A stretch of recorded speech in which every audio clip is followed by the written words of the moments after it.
How are you feeling today? Do you remember a very small moment in your life?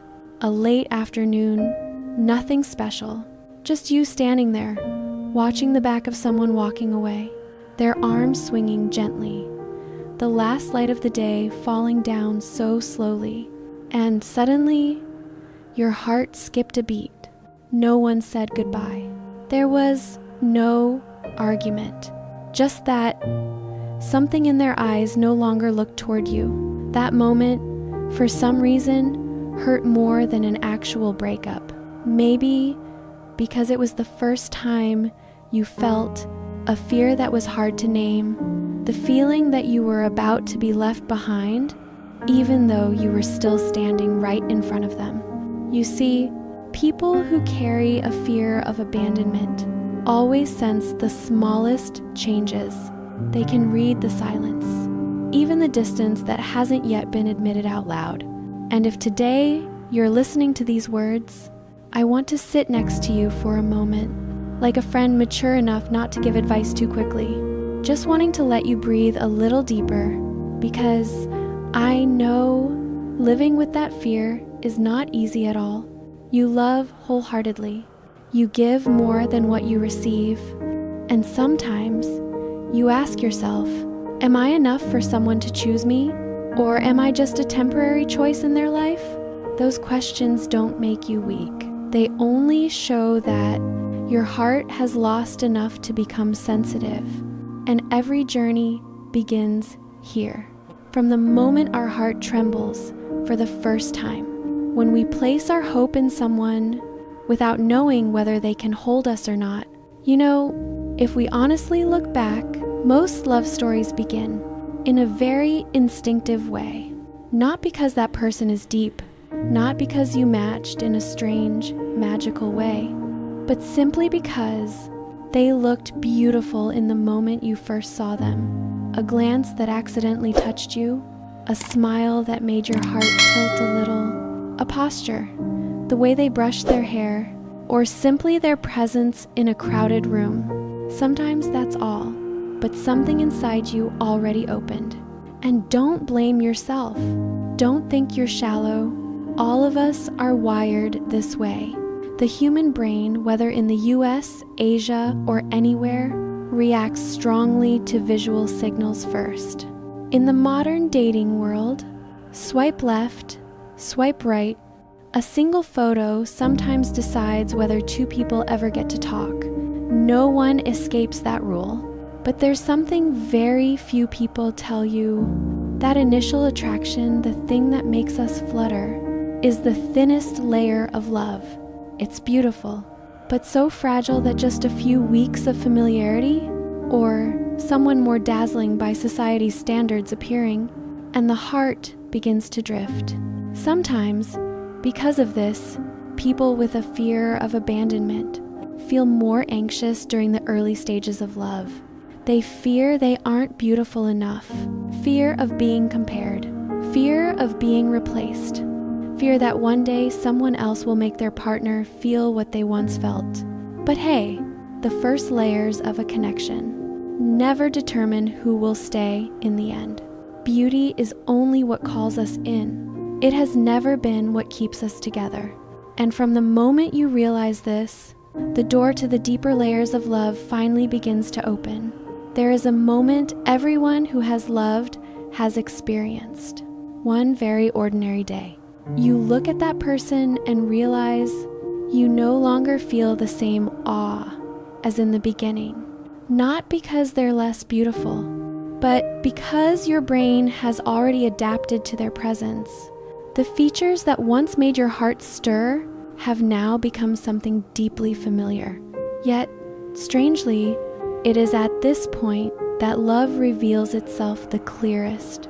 Because when the appearance no longer creates noise, you begin to feel things that no Tinder photo could ever tell, like the way they tell a story and make you laugh, even when your mood is heavy as stone, like the way they listen, truly listen.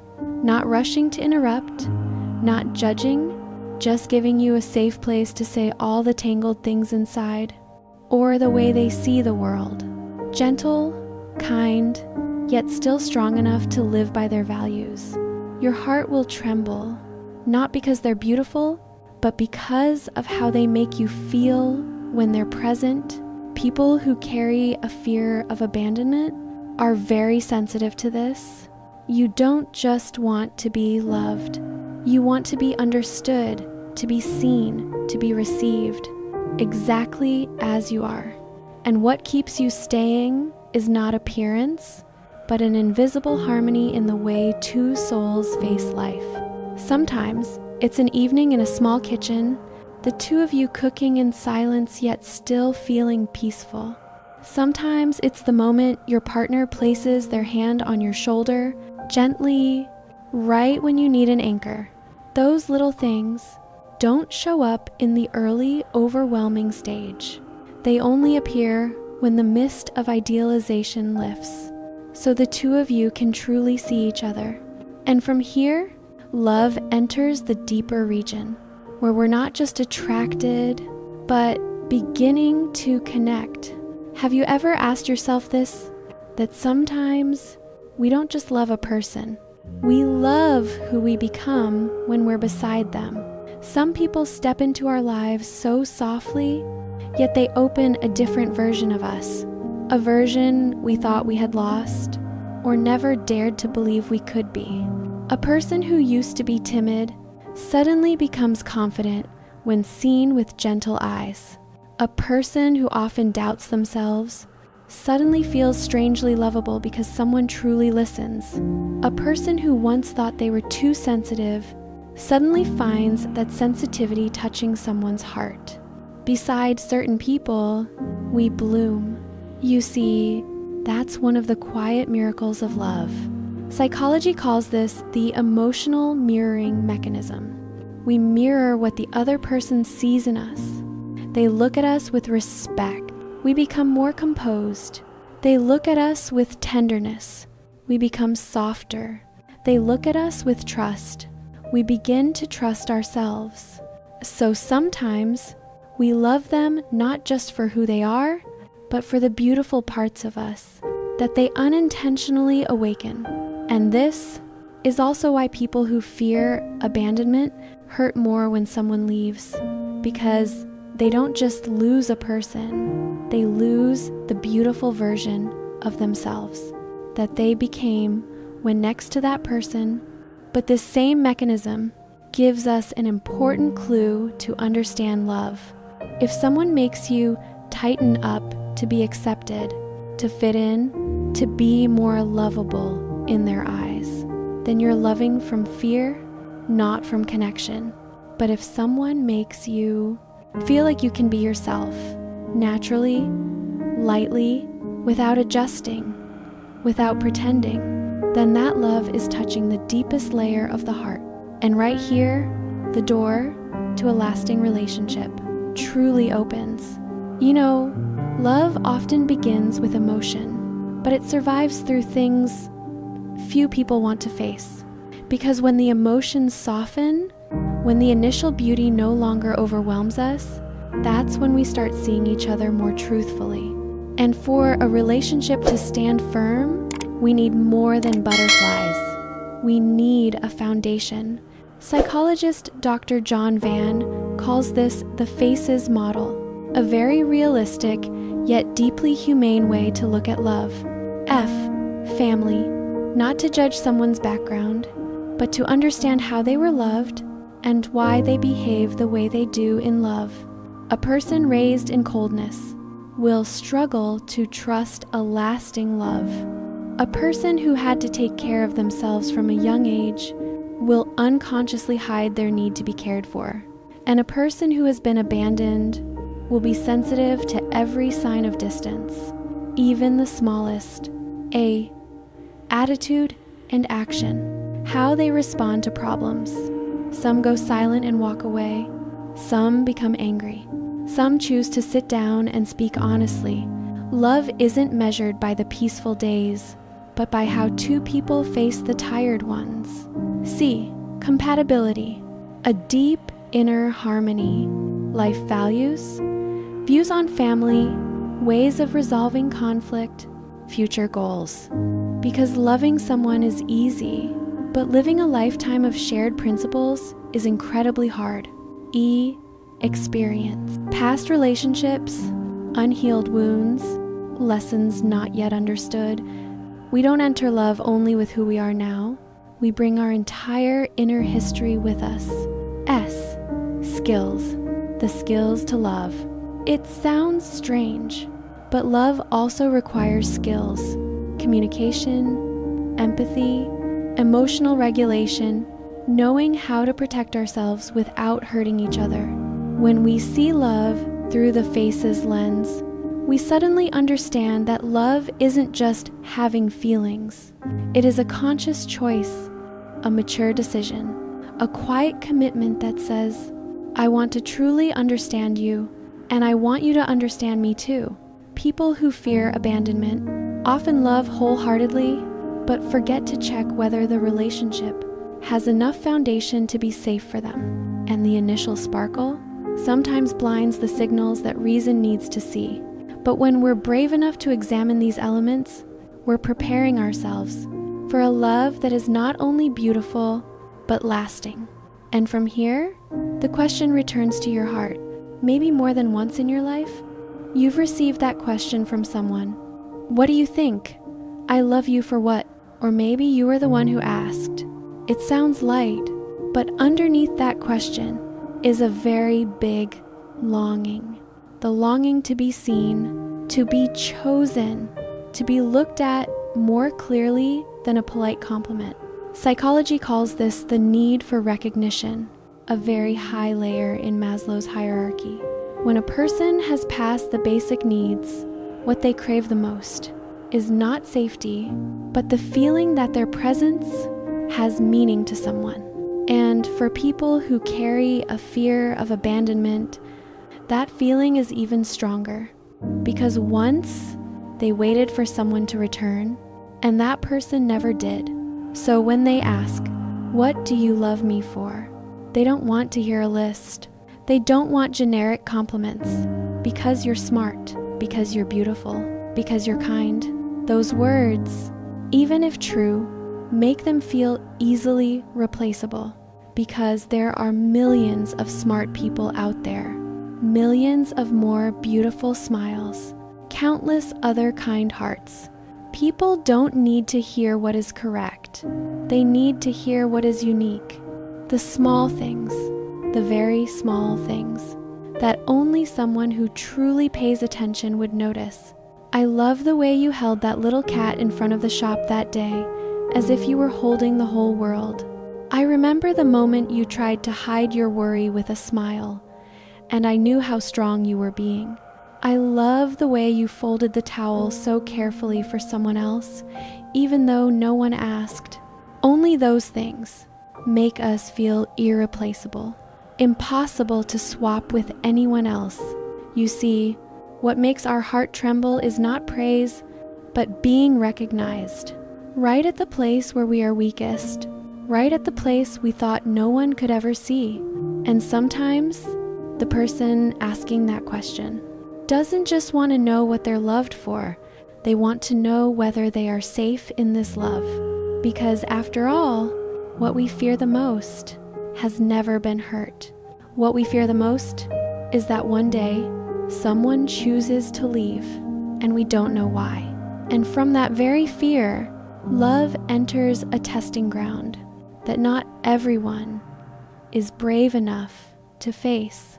You know, when someone asks, what do you love me for? Or, do you really see me? It's not a question asking to be praised. It is the question of a heart finding its way in the dark. Because deep inside, we all share a very similar fear. If I'm not perfect, will they still want to stay? Sometimes, that test doesn't come from jealousy, doesn't come from difficult questions, but from very ordinary moments. The moment you go barefaced and don't feel as beautiful as usual, the moment you burst into tears from exhaustion without managing to hold them back, the moment you say something clumsy and fear the other person will see you differently. In those moments, people who fear abandonment often whisper to themselves, if they see the real me, will they still love me? And right then, love is tested by its silence. Some people will gently come closer, place a hand on your shoulder, as if saying, it's okay, I'm here. Some will pull you in, listen to your shaky breathing between sobs, and won't try to fix anything. Just sit there, giving you the feeling that being vulnerable is not something to be ashamed of. People like that make us feel that we no longer need to hide, no longer need to tighten up, no longer need to perform. And love, in those very moments, becomes more real than ever. But there are also people who only love your brightest version, the version that smiles a lot, the version that's understanding, the version that's tidy, gentle, composed, never bothers anyone. They love you, but they don't see you. And when that happens, the heart of someone who fears abandonment often curls back in, like a child gripping the only object it has. Because if it lets go, there will be nothing left inside. I want you to remember this. The person who sees both your beauty and your flaws and still wants to stay. That is the person who touches the essence of mature love, because loving a perfect person has never been difficult. But loving someone who is learning to repair themselves, learning to heal, learning to trust again, that is love with roots. And the moment you realize this, love begins to enter another phase where emotions are no longer enough and choices finally matter. There is a truth many people don't want to hear, but every mature heart must walk through.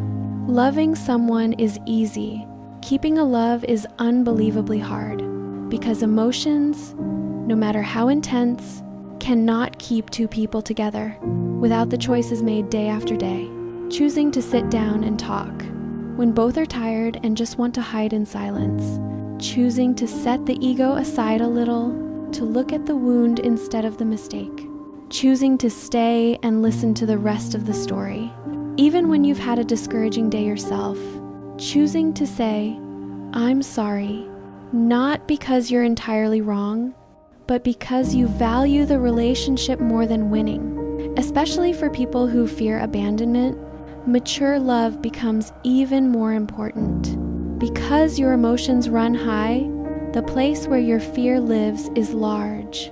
So a relationship based only on initial passion is not enough to make you feel safe. You need consistency. You need someone who doesn't just love you on sunny days, but also chooses you on the days you're in chaos the most. You need choices, small but repeated, to steady your trembling heart. And eventually you realize a healthy relationship doesn't require you to be perfect. It only requires one thing: the courage to face yourself truly, the courage to say the things that scare you, the courage to admit the wounds you still cling to, the courage to let the other person see you in your most honest state. And if they choose to step back after seeing those darker corners, then you will know they didn't leave because you were not enough, but because they weren't ready.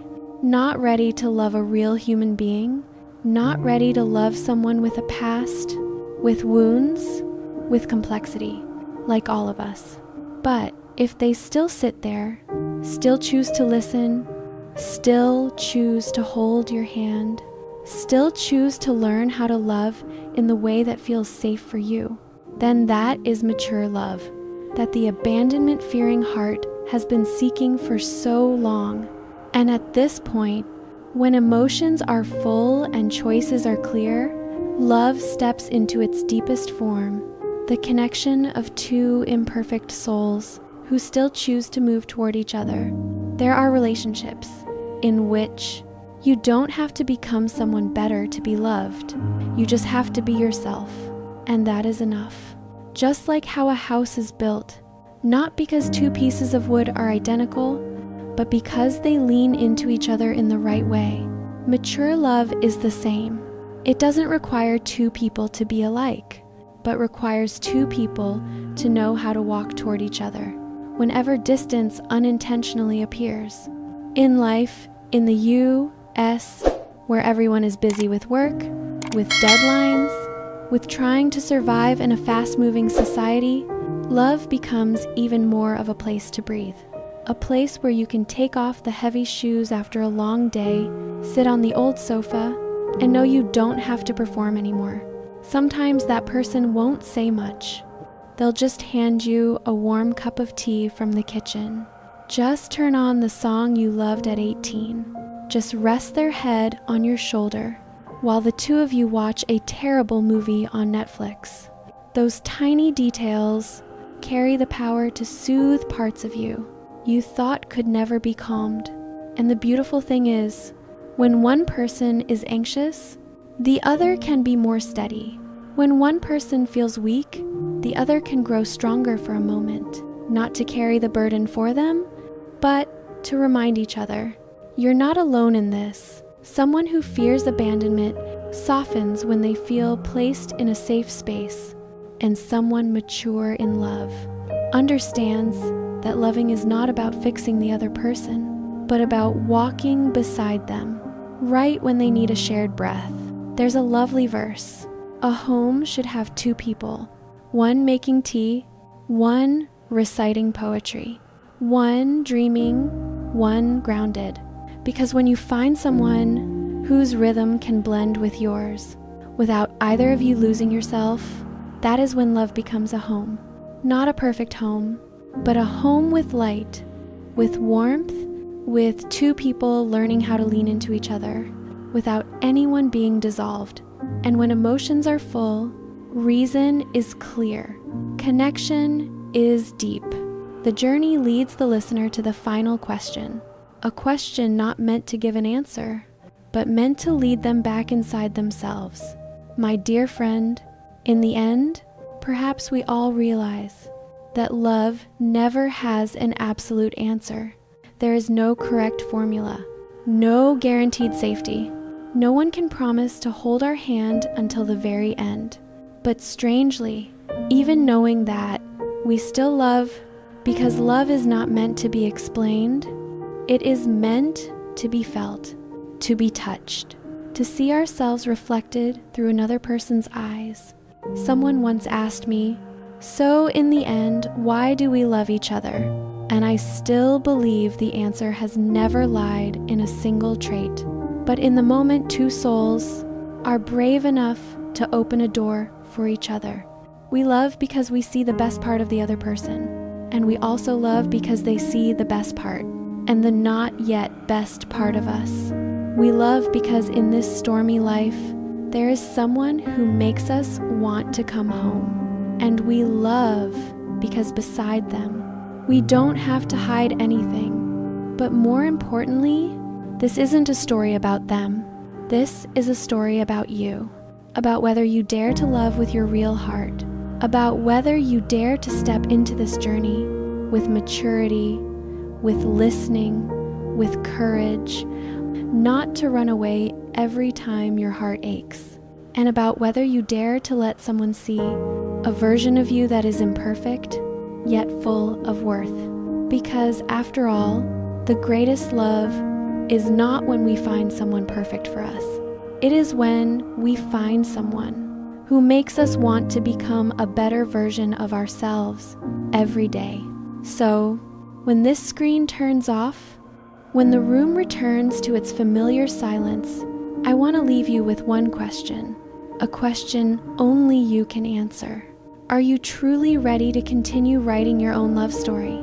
Not the story of the past, not the story of old fears, but the story of a heart that knows it deserves love and no longer shrinks every time someone walks toward it.